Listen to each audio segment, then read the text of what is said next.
For 25 minutes, I'm going to try to shrink what I think is an overwhelming concept, substance use disorders and addiction. So when I was asked to present, I didn't read the small print that I was supposed to do this in 25 minutes.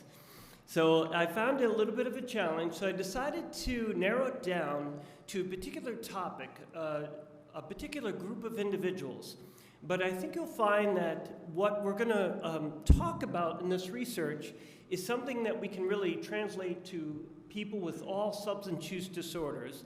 But it's the one that I think has been really prominent in what I do right now. I work in the Medicaid division of UPMC's health plan. And so my goal is to try to get as many people with a substance use disorder into treatment and to stay in treatment to benefit from it. So I do feel like this information, we're going to focus on people with opiate use disorders, but I assure you that if we could conquer the issues of this population, we will solve the issues of all other substance use disorders. And there's another reason why I wanted to bring up this particular group of individuals, people with opiate use disorders, as the theme of this conversation, is that we need to move people with substance use disorders into health care. They're not in health care right now. We talk about it, we talk about the public health issue of the opioid epidemic, but really we're still isolating these individuals. They're not really integrated into the care where they belong, and I hope to show you that we have incredible research behind helping these individuals. So I'm not even sure if I'm going to promote basic research. There's always room for basic research for this population. But what I'd like to encourage you to think about is how do we actually get the research into implementation in the field? There's incredible research. But I'm going to start first with the depressing statistics that you guys are all very familiar with. So you see up here, I just put down some major themes that are a problem with this population right now. So the opiate epidemic revealed the problems, they're not causing them. The opioid epidemic is simply a reflection of the challenges we had. And we've had problems engaging people with opioid use disorders long before addiction treatment even existed. The system probably began in 1965. That's when we actually started developing things that were effective. However, we have never effectively engaged this population, but that's not because the science is lacking. So up here on this diagram, I put down the three systems that seem to be involved with these individuals. Now, I'll use the word system, but there's nothing systematic about the way we're actually engaging and holding on and treating these individuals. So the vast majority of individuals who have a problem, an opiate use disorder and a problem with that chronic disease, they're showing up in hospitals and EDs in large numbers. And of course, they're showing up in crisis, not to receive treatment. The other two systems up here are substance use disorder, the addiction treatment system. That's the system I work in. I work on the insurance side of it now, but I was a researcher on the other side before. And then PCPs and FQHCs. So these three systems of care work with these individuals, but unfortunately, they work poorly with these individuals. So I'll give you some depressing stats. Every year since 2003, hospitals and EDs have seen an 8% increase in individuals with opiate use disorders showing up on their door. And they're showing up, of course, in crisis. Overdose, endocarditis, withdrawal symptoms, a variety of health conditions. So the vast majority of individuals are hitting it in crisis. When they leave, when you enter a hospital with an opiate use disorder, you can be classified as someone who's very sick. Medically, you are in a dangerous state, and death is a very high possibility. Even though the risk is so high, 17% of individuals when they leave an ED or hospital engage in addiction treatment when they leave. That's nationally, and that's been a pretty steady statistic for decades. 24% of people that leave a hospital from an opiate use disorder related condition will return to a hospital in about 90 days. 50% of people that hit an ED will return in 12 months. The problem gets even more complicated. 11% of people in the United States with a clinically diagnosed substance use disorder will seek addiction treatment. 20% for OUD, and below 10% for all the other substance use disorders, alcohol, cocaine, things like that. So the addiction treatment system is not the system for millions of people who have a substance use disorder. The healthcare system is. The other problem is that 35% of people that enter addiction treatment will complete a single episode. 35% of people with opiate use disorders complete a single episode. And of all the people that have an opiate use disorder and enter treatment, only 8% receive life-saving medications. The rest receive treatments that are not evidence-based. So it goes on, but you get the idea that we're really struggling with engaging these individuals, and yet the science is not limited in how we engage them. The science is actually quite rich. So I'm going to give you a summary of amazing research that we could use now. That is, we don't even need to look into the future to help these individuals. We can actually help them now. It's in our reach if we can somehow integrate it into the systems we have. And I'll summarize that we need to start treating them in the healthcare system and then use addiction treatment for those that are at the more severe end of the addictions. Another few other problems I want to mention before we move on to the positive side is that fewer than 20% of people receive medical care when they enter addiction treatment, and yet their primary issues are medical, and they have a lot of medical problems. Pregnant women are not likely to be accepted into any level of care. That's because most people say they don't know how to treat and they're scared and they're worried about treating them. So pregnant women who have a lot of needs are the most likely to be declined services on both the healthcare side and on the addiction treatment side if that woman has an active opiate use disorder, if she's using heroin, per se. So those are the depressing statistics. Many of you already knew those statistics, but now I want to show you that even though it looks like we cannot treat these individuals, there's good research that we can treat them effectively now. So the first thing I want to summarize is that medication-assisted treatment is highly effective at treating these individuals. Now, it's not the only thing we want to provide them, but I want to summarize that this report that just came out a few months ago clearly shows, it's a massive lit review that shows the benefits of medication-assisted treatment. It is not the only treatment, but it is the one treatment that has the strongest impact, and it is the least likely treatment to be given to these individuals in the United States. And as I said, 8% of people with an opiate use disorder are going to get these life-saving medications. The report showed that if everyone received these medications, we could today drop the mortality rate by 50%. So that's a pretty profound drop by providing these medications. That's not the whole story, but it is part of it. The other thing is you can buy medications with psychosocial services. People stay in them 3, 4, 5 times longer in treatment.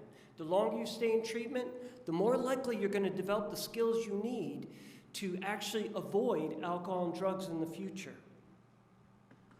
So now on to the really positive end. So there's a lot that I could give you that's very positive. I'm just going to give you a snapshot of some of the research that is incredible, and it's also not advanced technologies. It's something we're doing in all other fields. We're just not doing it effectively to help these individuals.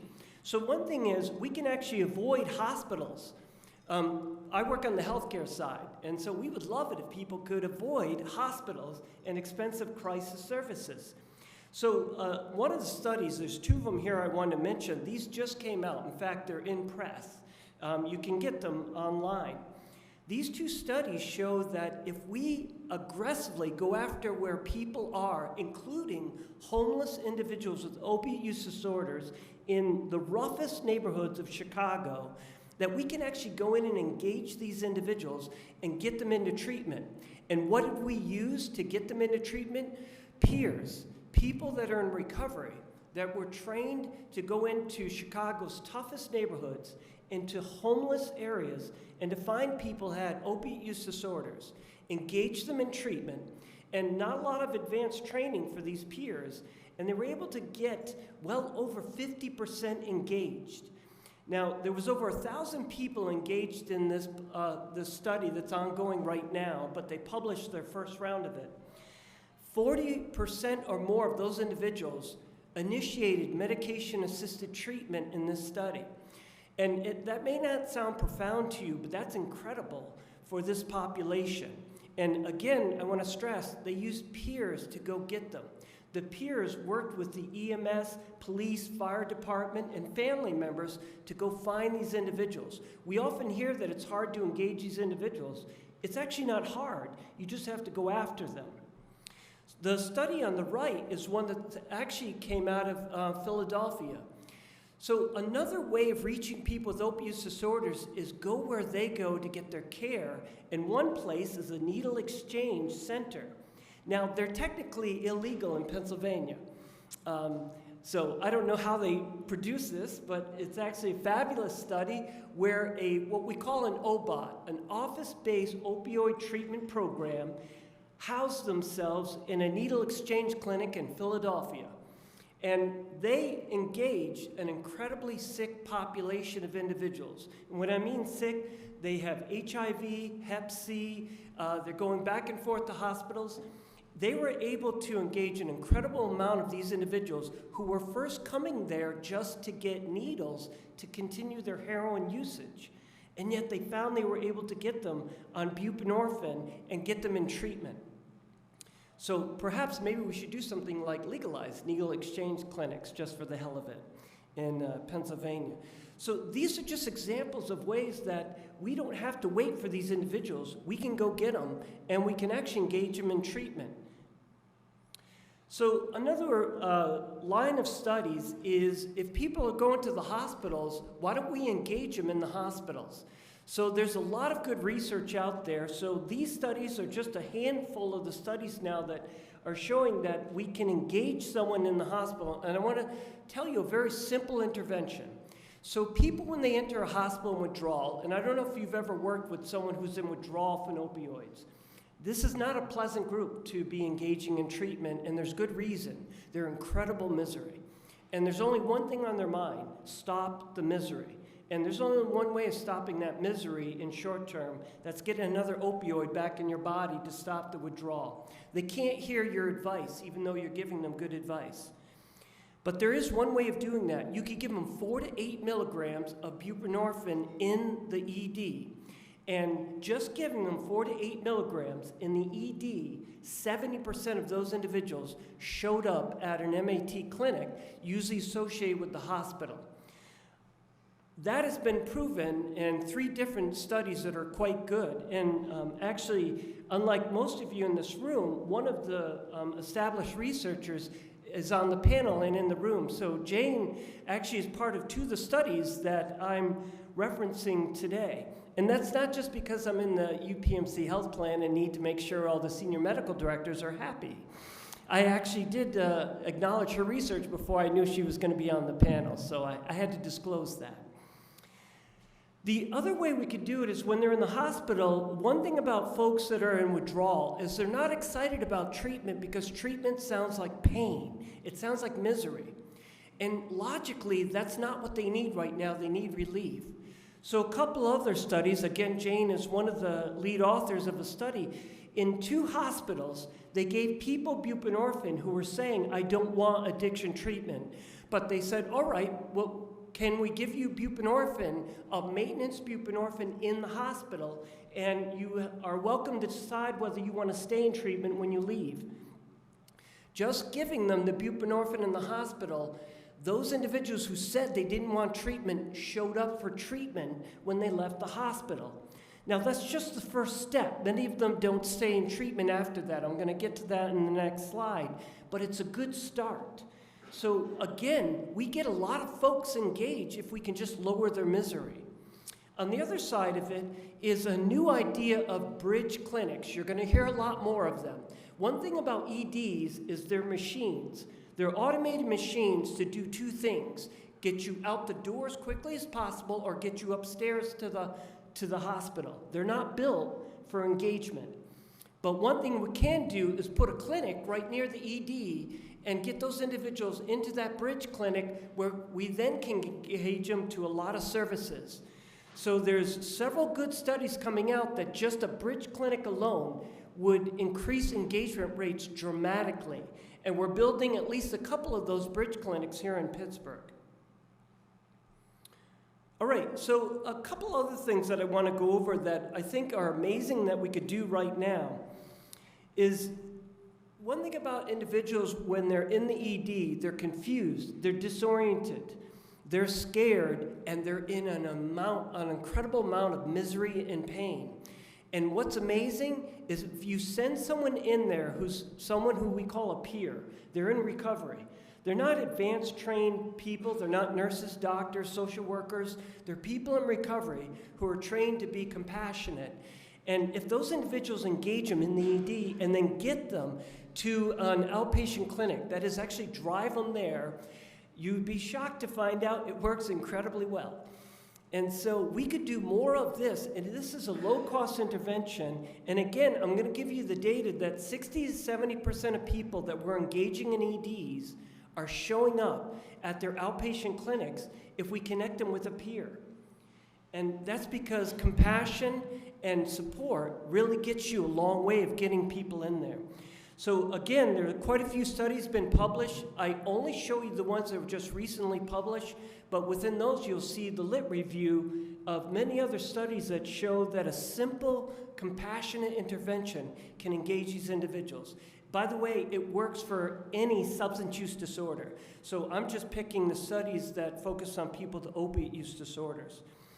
The other thing that you can sit down with someone and actually guide them through their future by giving them a collaborative engagement model. What I mean by that is you can actually engage someone in a conversation about what do they want in their future. Just by asking them that, you improve their engagement, as opposed to saying to them, you need treatment, you need residential, you need detox, that's where you need to go. Just collaborating with individuals improves their engagement. It works, by the way, with anyone with any substance use disorder. And then a meta-analysis I want to point out, case management. The best way to get someone into treatment, and I'll say this for those who aren't familiar with the addiction treatment system, it wasn't built to engage people. It was built to push people away. It takes more steps to get into addiction treatment than it does to get into Harvard's med school. So one thing is, we didn't design treatment to help people. We do need to design it to help people. One way we can, case managers, to help you bust through these ridiculous barriers that we've set up. We need to remove the barriers, but before we can do that, get yourself a case manager. They'll get you in treatment. All right, this is really the last part. The slide after this is just some of the ideas of where we could go. One thing about the research I showed you about getting people out of the ED on buprenorphine is the research worked quite well. It does work. Just give someone buprenorphine, they'll show up at an MAT clinic. However, the two best studies, the one out of Yale and the one out of Boston, they also found that most of their folks didn't stay in treatment once they arrived. That's because treatment, the addiction treatment system, and even in the healthcare side, we often just give one thing. We give one medication, we give IOP, we give residential. We're all one-trick ponies. That's not actually very effective for this group, nor is it for any other chronic health condition. So the new technique is not new to most of you who are doctors working in the healthcare field. It's called stepped care. You've been doing it for years in the healthcare field, but we can't seem to get people on the addiction treatment or even the healthcare side who are treating people with opioid use disorders to use stepped care. So the collection of studies here show you that this works for this population. What does step care mean? It means you use a metric to measure the response to treatment. All of you who work with people with diabetes and hypertension know all about that. And we have those metrics on this side as well. And then you tailor their treatment to their response, including all 3 medications, any psychosocial service they need. You don't get one service and a pat on the back. You get the service you need when you need it. And if it sounds like it's not new, it's because you've been doing it in healthcare for years. It works on this side too. The hub and spoke model is one version of it. The collaborative care model is another version of it. And there's even a co-op model where you send clinicians to the primary care doctor and actually ask the doctor, do you want to treat them right now or do you want me to stabilize them and send them back to you? It doesn't matter the model, as long as it's stepped care, people stay in treatment a long time. And it's not actually an increase in cost, it's a more efficient use of resources, and it gives people what they want, the services they need when they need it. I think I've covered all of them on there. The last thing I want to give you is where we're going in the research. So again, I mentioned to you, I work now on the insurance side. I did primary research in my postdoc for 12 years. I know nothing about insurance when I came to community care, which is a division of UPMC. After 5 years, I still don't know a lot about insurance. But I can tell you that it's absorbing a lot of my time. And so one of the things that I'm pretty much doing almost all my work on right now is trying to figure out how we can fund effective treatment. That is, pay for outcomes. You guys have heard of the new buzzword. It's called value-based payments. It's the new black in insurance. Everyone's doing it now. We're all doing it quite poorly. So we need a lot of research on figuring out how do we pay someone to engage these individuals. How do we get away from the stigma and the isolation that dominates this field? And how can we pay both doctors in the primary care world and the addiction treatment system to focus on engaging these individuals and doing stepped care? So that pretty much takes up all my time. There's a lot of evolution in web and phone-based technologies. So one thing about rural treatment, we haven't discussed it a lot in today's venue of topics, but I can tell you that one thing is we're going to have to bring in technology to treat people in the rural areas. We're not going to be able to grow addiction treatment services in the rural areas, but there's a lot of effective ways of getting people good treatment on their phones and on the web. 2 other things I'll leave you with. One is called the Shatterproof model. It's actually not a research model, it's a company. And it's a company that has a lot of famous pioneers in research backing it. It's a national movement to develop national guidelines for evaluating addiction treatment. So you're going to hear a lot more about Shatterproof. Pennsylvania isn't adopting any of the guidelines, but our border states, Maryland, New York, and a few others are now using or testing Shatterproof guidelines to improve the quality of care. And if you look at those guidelines, which you can pull it up on the web, you'll find that there are things that we would expect. We want you to hold on to these individuals. We want you to give them the best care possible at the right time. And we want access to all medications and all treatment, not just one treatment at one time.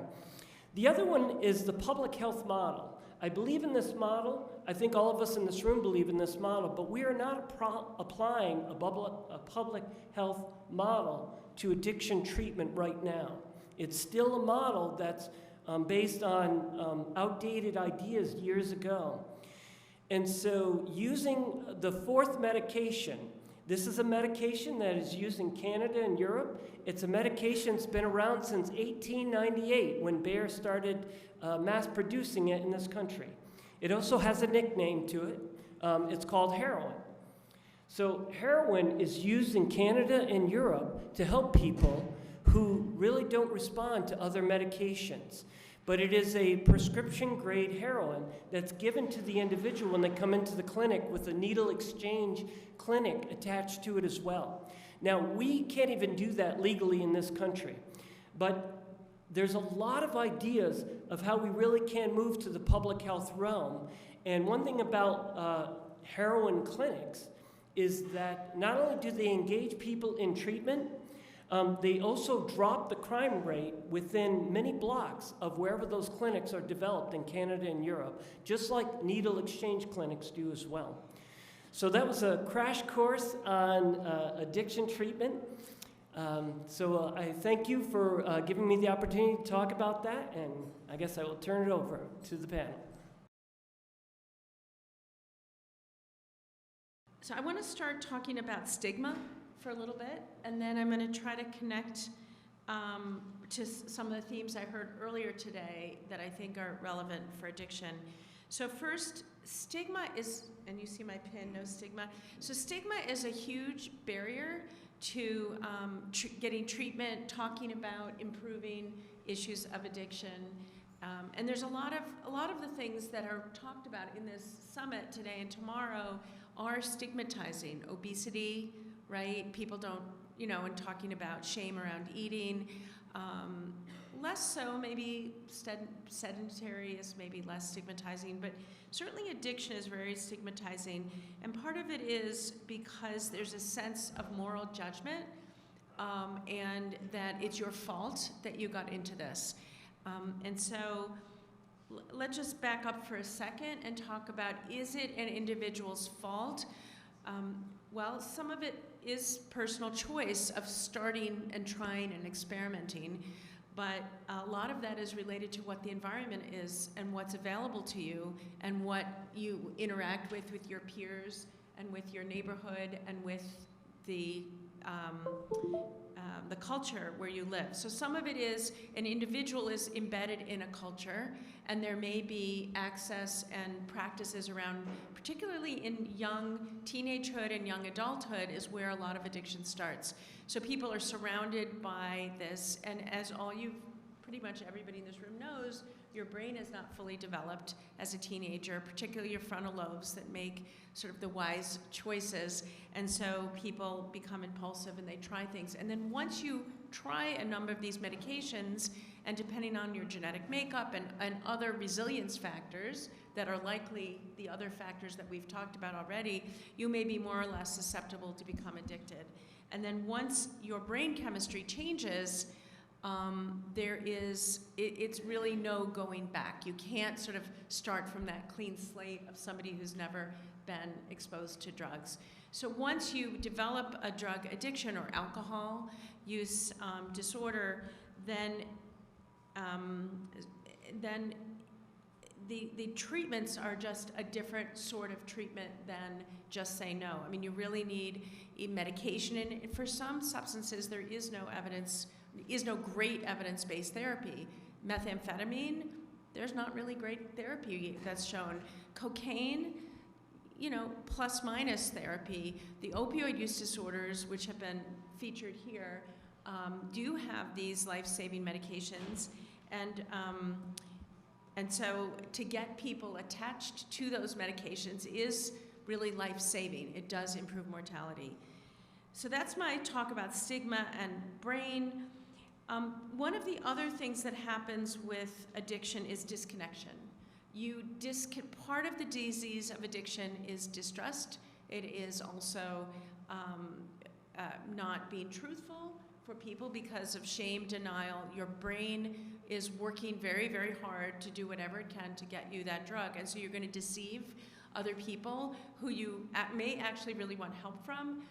And so it makes a very, very difficult approach. And many people in the medical field don't want to deal with that because you've got a patient in front of you who may be impulsive, who may be adversarial, who may be doing things that are self-destructive, and it is really hard to treat in that environment. And our healthcare environment, and Dave really illustrated this, it really is not set up for this kind of disease. The ER, the inpatient service, primary care, we are not really set up for folks who have issues of distrust, who may have difficulty making appointments, who may be focusing on relieving their discomfort to relieve it by getting high. And so all in all, our system is not well set up for folks with active addiction. So I'm not sure exactly what the answer is, but some of the work that's been shown here in terms of trying to reach people where they're at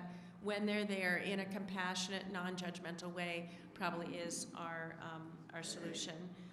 And then the other thing I'll just mention briefly is some of the work that we've been doing here. Again, if you're a Pitt person and you're interested in studying this or building this out, a year ago we started a inpatient addiction consult program.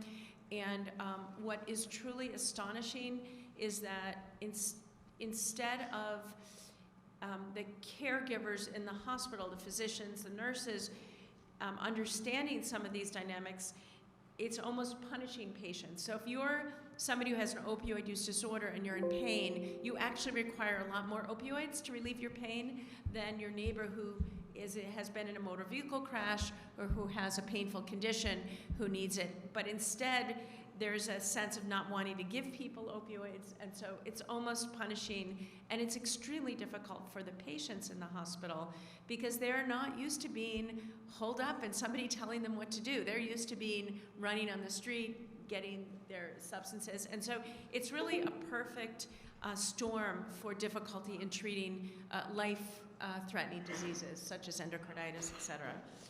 And so we're trying to use peer navigators and set up a compassionate addiction service where we could start the treatment and tell the teams it's okay to give them opioids while they're in the hospital. They're not going to develop their substance use just because you're treating their pain. And so that's sort of an opportunity that we're hoping, and we've seen in the last year that we've been doing it, we've seen attitudes changing and people being more confident in treating our patients.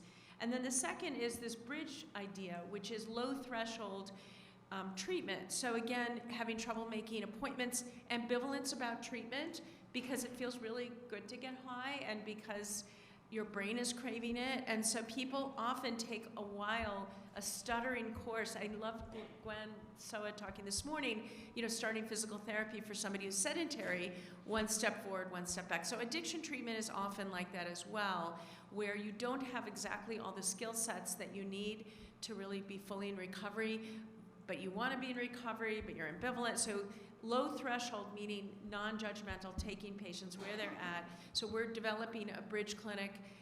And then I'll just end on one of the questions is really payment for this.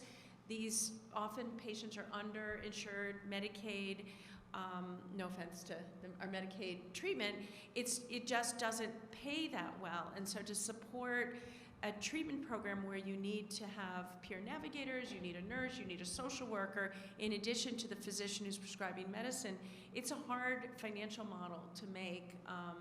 And we're getting data and trying to show impact on some of the outcomes to justify the return on investment. And so I will end with that point and look forward to hearing from Ajay and then questions. Sure, do you want to do questions now for a little bit, or should I go ahead? Okay, great. So I'm Ajay Wasan. I'm a pain specialist and a psychiatrist here at UPMC. And first of all, thank you so much for inviting me. I knew very little about lifestyle medicine until Mike invited me. And I started reading a little bit about it and thinking about it a little bit. And I sort of think about this from what David talked about in three big buckets. So I think about sort of bucket one that David described very nicely of engaging a patient when they're thinking about entering into opioid use disorder treatment. And I thought it was very nice to describe the different strategies that have some evidence and can be scaled up. And secondly, I think one of the other great things that David described was how you can continue that engagement from a lifestyle medicine perspectives while the person is in treatment. And that's a crucial area as well. You have to have a touch point with the patient. And then the third big bucket that I was thinking about is engaging people, not necessarily patients, they may be patients, but engaging people who have problematic substance behaviors to begin with before they become disorders. So I'll give you what I'm talking about. So in the context of pain. So I'm a pain specialist, and and if you're a pain specialist, you're involved in prescribing opioids at some level to some of the most treatment refractory patients. And inevitably, there'll be patients who will take extra. They will take more than are prescribed. They may run out early. They may go to different doctors to get different prescriptions. They may go to emergency departments frequently in the hope that they'll be given a 5-day prescription of oxycodone or something like that. And the evidence shows that the patients who do that, they're actually, what drives that problematic behavior is their distress, and it's not pain. And so when you actually look at what is driving in the kernel of a lot of this is patients trying to self-medicate their anxiety, their depression, their feelings of distress, their sleep problems, just an overall badness in their life that they're feeling. And that's a human instinct, right? I mean, this goes back to things like chewing cocoa leaves in South America, chewing betel nut, when you go to India, and my uncles say, come on, chew this betel nut. And I'm like, no way, I hate this stuff. So it's so bitter. But it's the same thing, right? I mean, the desire to use psychoactive substances is an inherent human instinct. And I think one of these big buckets is how can lifestyle medicine approaches help us to address this area of our own, not everyone's own inherent sort of drive, and that drive, of course, is stronger in some people than others, to sort of medicate their life to some extent, right? And so where can, and I think there's a big research opportunity there, and it's an opportunity at a population level so that it could include all kinds of interventions from whether it's an insurer, whether it's a healthcare system, to say, and maybe these are targeted interventions. I'm just talking off the top of my head. Maybe these are targeted interventions to subgroups that you identify as vulnerable, right? So in the adolescent population, there's been a few of these different things to address sort of healthy behaviors surrounding all kinds of substances, and experimentation and things like that. So I know I'm rambling, but what I'm trying to get at is, and I'm not as polished as Dr. Liebschutz, she's really polished when she says these things. So what I'm trying to get at is this idea that I think there's an opportunity, right, for a lifestyle medicine approach to really intervene at the most upstream aspect of all these things. And it doesn't have to be in a medical setting, to address these sort of problematic substance use activities, where it starts before it becomes a full-blown disorder. So those are some of the comments I was going to say. So thank you. Let's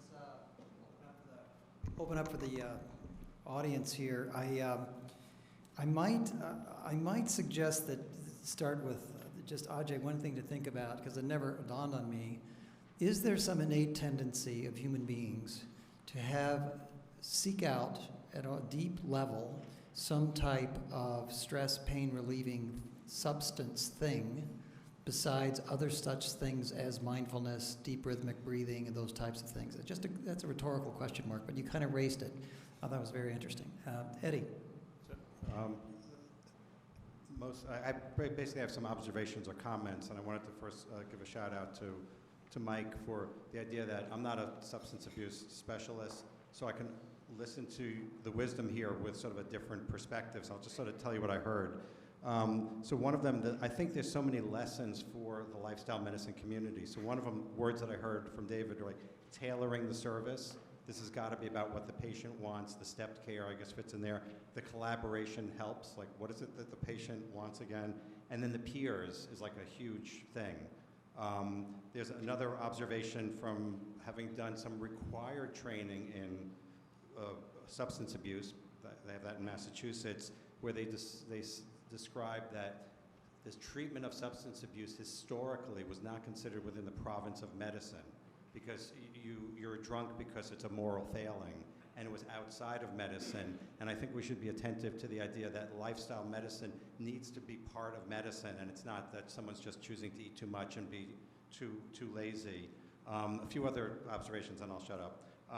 One is that we can learn, the way that I learned to take care of hypertension was to go into the ICU and take care of malignant hypertension, then everything else seemed easy. If you can help someone with their substance abuse, changing their diet and their exercise should be relatively easy. And the example is like motivational interviewing, which is the foundation of health coaching, comes from substance abuse.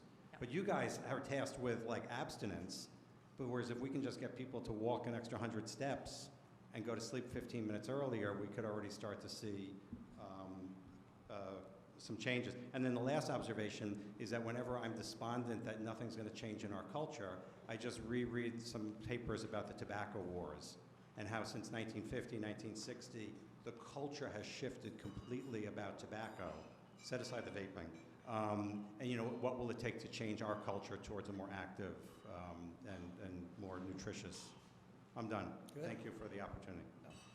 I think one of the things that when we think about lifestyle medicine, what we think is not what happens in the doctor's office. We think of what happens at home. And I think all of us, you know, I do primary care and addiction, and I think all of us would say that every disease process we should be using that framework for every disease that we treat. Of course, you know, somebody had a blood clot, you know, or whatever. There's certain diseases that may be slightly different, but any chronic disease, diabetes, hypertension, addiction, it's really focusing on how we can help people when they're not in the office.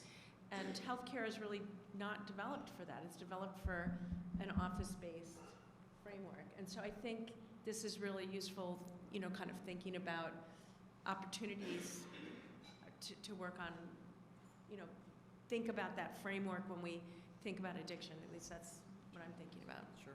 Lessons learned. Eduardo? Great panel. It's the reminder that there may be more, the Venn diagram may have more in the intersection than not. And we use different words, I think, to describe some of the same things. I think a recovery counselor is what I would call a community health worker, might be what we call a health coach. Yeah. And what comes to mind for me is that I also heard we need to have metrics to monitor progress. I actually think we need those also for physical activity and healthy eating. We can measure blood pressure pretty easily. We can measure fasting blood glucose. We need some things that help doctors and their team, and the team is where I'm going to end up here in a second, and the team do a better job. So it seems to me that I'm hearing we need metrics. We need to measure what we're doing. We need to monitor the progress that we're making. We need to come together with our team and talk about what we're doing, and we need to think about probably a different configuration of delivery of care. Because I heard a collaborative care model that you just described. There's certainly a plethora of science around the collaborative care model for depression. It seems to me, again, as I think about the notion of a health team for blood pressure control, and as I think about what we are knowing the science is telling us about treating overweight and obesity, it is all about teams.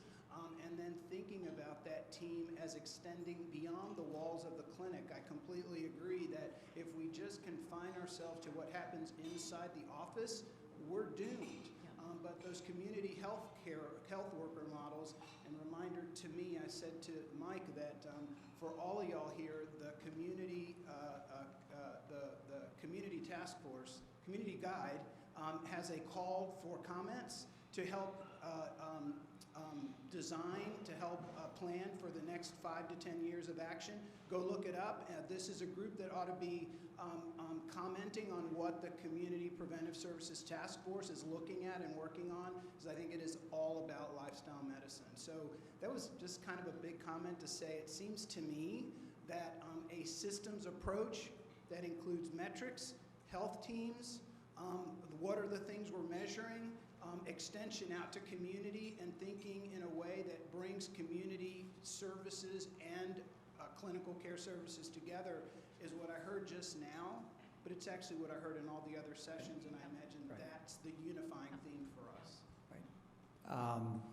To get the most people in, just to say, Eduardo, thanks for the shout out for the Guide to Community Preventive Services. This is the national platform where we say where the gaps are and the things we see that are population-based interventions. So thank you for bringing that up. Eduardo is a former Texas state health officer and now is the medical director of the American Heart Association. So clearly the roles that he's had and many of you have had, we have a big voice by merit of the experiences and the reputations that you have. Let's make sure we leverage them. Wayne, and then we'll do Paul. That'll wrap it up. So just quickly, first thanks for the panel and the full spectrum, from medication assistance therapy to clear to, how do we solve people's deep-rooted problems. So in my experience, one of the pillars, which we'll be talking about later, is connectedness. And I haven't seen healthcare get involved with connectedness. I mean, you mentioned, put the addiction treatment program right by the ER. And some of those kind of things that bring connectedness in. But I always say, I mean, to counter Eddie a little bit, I actually think lifestyle is way harder than alcohol or tobacco, because alcohol, tobacco, you can use yes, no, black, white. You can't do that with food or sleep. You can't. It's way more complicated. But if you look at alcohol, for instance, AA, I always say AA is the most successful health behavior change program in the world. It's all about connectedness. So I just wonder, the experience you have or the research you've seen, in our clinics, we have support groups that are part of the clinic, part of what our patients experience. So just a comment on that. Yeah, I can say a couple of things like that. So in the field of pain management, chronic pain, social connectedness is really important, and sometimes it's called social functioning. And there's actually good ways that patients can rate their level of social connectedness and functioning, and that's one of the most important areas that when someone has pain gets diminished. So patients will always say, and you can get standardized scales to rate this too, their ability to go out and do things with their friends, their ability to spend time with their family. That's one of the first things that gets affected by pain, and one of the most important things that patients want to change. And that in itself becomes very important for sparking, if you make an intervention just on and we don't have these interventions, in my opinion, that are that well developed or tested. There's been a lot of talk about a social connectedness intervention in our field, but it hasn't really materialized so much. But that's an example. And then the flip side of social connection is that people who take substances for psychedelic experiences, there's inherent social quality to that. So there's also a downside, right, to the social engagement piece, because as we know, substance use has an inherent social aspect to it as well. So how do you buffer those, right, and there? But there's certainly, that's certainly another nidus of possible intervention is the social connected piece, and there is a background in pain for doing that, for instance. Sure. So when I was taking notes earlier, I wrote the opposite, and I don't think I said this, but disconnection is part of the disease, and then the opposite of addiction really, some people in the field say connection is the opposite of addiction. Yeah. And compassion, mindfulness, compassion, some of the things I think we're learning in the next session, I think we need to bring into the field of addiction. Absolutely. Paul? And actually there's Oh, yeah, data go ahead. showing that mindfulness practices as an adjunct to addiction therapy have been useful. So Important. Paul? Yeah, two things I would like to mention. So I'm involved in a project on urban mental health in Amsterdam, the Netherlands, where addiction is an important issue. And the perspective that people take in that project is somewhat different. So on the one hand, it's also look at addiction not so much as a medical problem, which you very strongly emphasized in your presentation. It's not necessarily a broken brain, right? So the emerging perspective there is more one of network medicine, where you say, well, look, that addict is actually embedded, situated in a complex network, also psychological, social, cultural interactions, and we have to take all of that into account if you really want to make sure that person doesn't relapse, right? So an important author in that field is, for instance, Danny Borsboom. I don't know if you came across his papers in behavioral brain sciences. There were two, I think, really decent review papers on that. So that's one thing, but then you see interventions focus also more on, let's say, psychological and cognitive exposure therapy type of interventions that also look at how do I desensitize now this addict to the specific cues in the environment that will enhance addictive behaviors.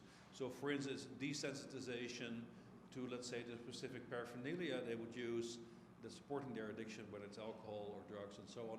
And this actually turns out to be fairly effective in preventing relapse. It's about a 10% modulation of the relapse probability. And that, of course, over these huge populations we have, that's huge, right? Moreover, these are interventions that are also relatively easy to deploy. You don't need many humans in that loop because you can deliver that also over computers and mobile devices and so on. That's what's being developed there. And I think it's also maybe interesting to look at that, to not only think about addiction from a pure medical perspective, but plays a little bit in this broader psychological, social context. So Paul, one of the things we talk about is new tools, new research methods. He'll be talking tomorrow about some of the phenomenal work that they're doing in his laboratory. But the notion of having a network assessment tool that could basically standardize and codify the network potential for resilience or potential for failure or for whatever that is much more multifactorial to the lines that Paul's talking about that could be tested and basically fielded. It might be something to explore. So Jane? one of the faculty members in my division